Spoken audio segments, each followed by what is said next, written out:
Hey everybody, Ken here for the Monday Poker Fix, coming at you with a 2-5 game that was recorded at the Max last weekend. This is actually going to be the next 3 weeks of the Thursday night commentary, so look forward to that. But John opens under the gun with pocket sixes to 15, little 3x to blinds there, pretty standard stuff. Gets around to the one seat, Derek, who has ace-king, and he's going to fire out a 3-bet there for $45. Folds all the way back to John in the under the gun spot, who I believe is going to reluctantly call here. So we're going to see a flop. Jack high, 5 deuce. Not a terrible flop for sixes. John checks. He's out of position, calling the original aggressor of the hand here. Derek's going to fire another bullet at it. 35, John quickly calls. Turns a 4. Again, John's really only got to dodge one overcard here, but now he did get 3-bet pre-flop, so that is definitely something he's thinking about. Derek, the ever-loving youth of the nation, is definitely going to fire a second time on the turn here with just ace high. $120 this time, so it's a much bigger bet. It's about half the size of the pot, almost half.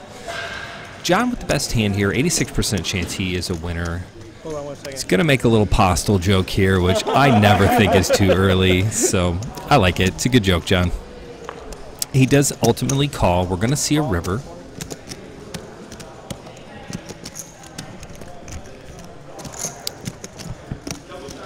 River comes out and it's a 5, so John literally only has to worry about one overcard, the jack. But the problem is that Derek raised pre-flop, right? He 3-bet into John.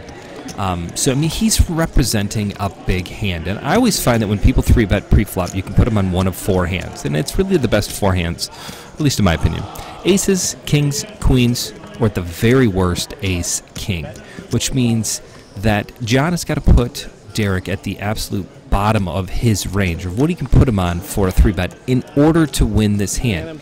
Can't obviously beat any overpair, and he really can't beat ace-jack, but it's not possible. I mean, not that it's not possible. I mean, it's unlikely that Derek has ace-jack, so I don't think he has to worry about the jack. What he's worried about is if Derek raised him, 3-bet him pre-flop with an overpair.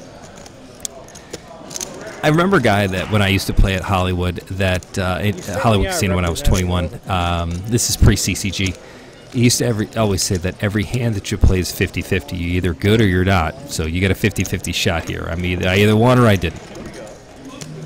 John's really going into the tank here, trying to figure out if he can put Derek on a big pair. Aces, kings, or queens. Does he have one of the 3, the big 3? Ooh, I like that. Does he have one of the big 3?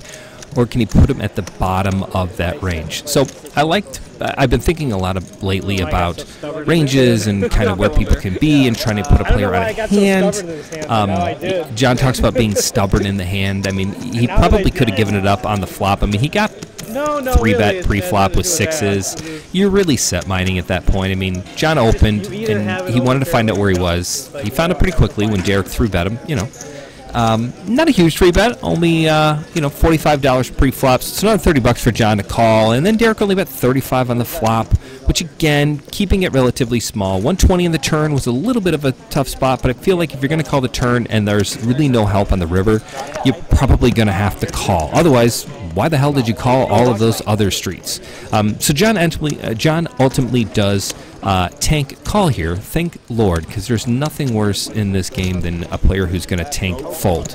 Anyways, John was able to put him at the bottom of his range, and looks like he was right. So good call, John, and I hope you guys enjoy this Monday Poker Fix, and we look forward to seeing this Thursday with part 1 of this 2-5 game, which is a massive game. It is lots of fun, tons of action.